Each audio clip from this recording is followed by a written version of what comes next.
प्यारे बच्चों नमस्कार। आज की ऑनलाइन क्लास में आपका स्वागत है।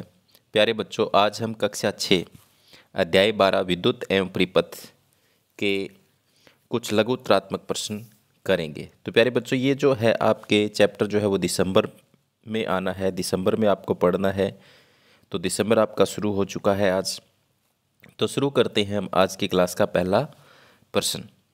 तो पहला प्रश्न क्या है प्यारे बच्चों, विद्युत चालक या सुचालक किसे कहते हैं? तो प्यारे बच्चों, जिन पदार्थों से होकर विद्युत धारा प्रवाहित होती है वे विद्युत चालक या सुचालक कहलाते हैं। जैसे अगला प्रश्न है, 3 विद्युत चालकों के नाम लिखिए।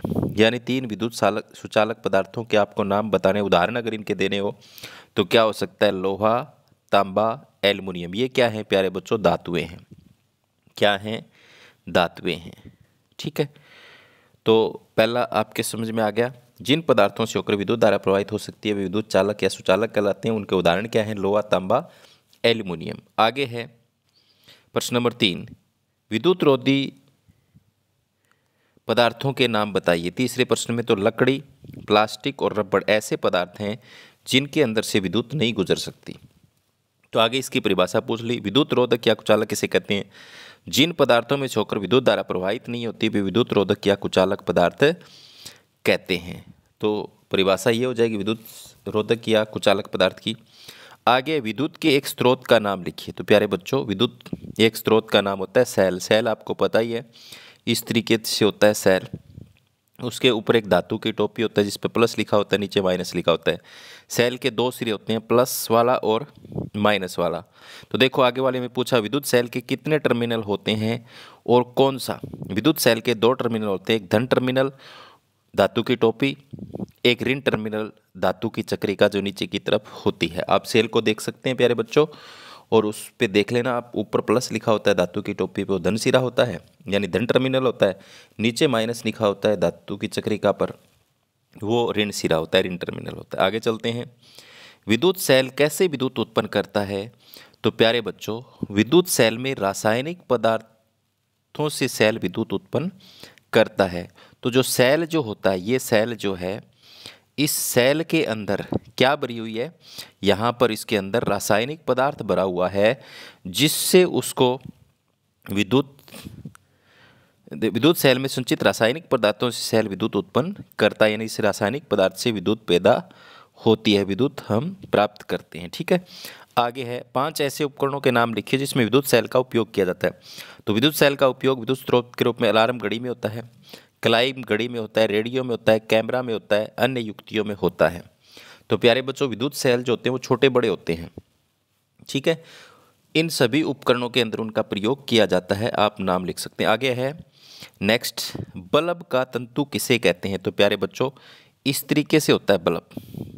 ठीक है, ऊपर क्या है? धातु के 2 तारों के बीच ऐसे एक तंतु होता है यहाँ पर। और कौन सी धातु का बना होता है? ये टंगस्टन धातु का। कौन सी धातु का? टंगस्टन का। तो प्रकाश उत्सर्जित करने वाले पतले तार को क्या कहते हैं? तंतु कहते हैं। ये जो है पतला तार, ये क्या कहलाता है? तंतु।